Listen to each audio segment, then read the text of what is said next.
If you ever feel alone, think about the story of the loneliest whale in the world. Let's dive right in.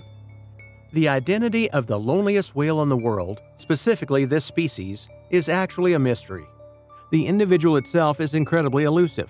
Some say it's a fin whale, others a blue whale, which is the largest whale species, or some even say it's an unlikely hybrid. Whatever it is, it has fascinated and captured the world.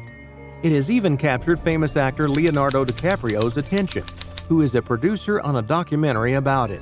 Nobody has actually seen the whale, not on a screen and not in real life with their own eyes. So how do we know it exists? And how has it earned the tragic nickname of the world's loneliest whale? It's because we heard it. A lot of people have. You can thank the Pentagon for that. See, during the 1950s, the United States started establishing networks of low-frequency hydrophones, which are underwater microphones, and placed them all over the world. The goal was to intercept Soviet submarines. Instead, whale calls started flooding into their radios. As it turns out, whales used a frequency not that dissimilar from Soviet submarines. It wasn't until the Cold War ended that this discovery, which had occurred by pure coincidence, started opening doors to scientists.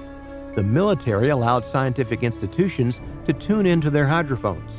For the first time ever, scientists were able to track whales around the world. The ocean may seem like this incomprehensibly vast and lonely place, as well as relatively quiet, but that's not entirely accurate.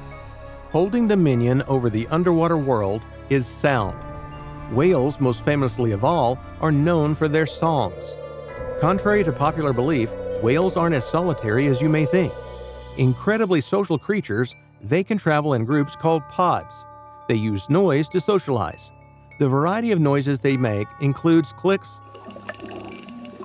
whistles, and pulsed calls. A whale song or call can travel for hundreds of miles. How else could they communicate with each in the great blue abyss? Blue whale vocalizations have been detected by hydrophones located over 700 miles away. The person who discovered the lonely whale's existence was a man called William Watkins from Massachusetts Woodhull Oceanographic Institution. He picked up on an unusual signal in the North Pacific. That signal showed a whale traversing the same path as many blue and fin whales in the same area. However, this one operated on an entirely new frequency. This whale's vocalization frequency was a shocking 52 hertz. To shed some light on how impossible that should be, it's a known fact that most whales communicate around a frequency of 20 hertz, well below what the human ear can handle. This earned the enigmatic whale its name, the 52 hertz whale, or just 52. If they thought the signal was an anomaly, the whale bellowed its call once again in 1990 and in 1991. Then, over the span of 12 years, Watkins heard it again on a yearly basis. The 52 hertz whale isn't as isolated as you might think. It's clear that he's able to lead a normal life, eating, swimming, and cruising around the ocean. However, while he lives among others, he might as well be worlds away. He calls out in a frequency dramatically different from his peers.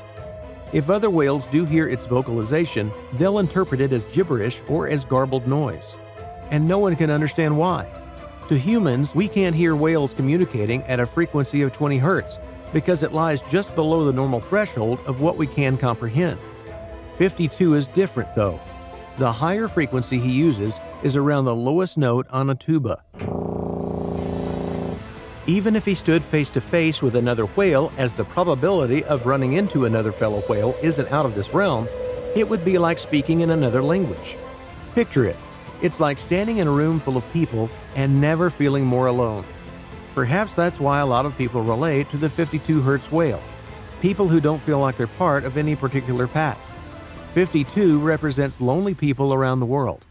Some people have actually gotten tattoos of 52.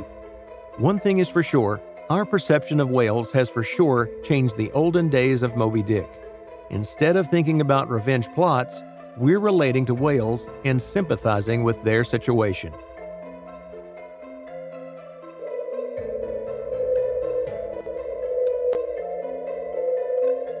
Check out this video.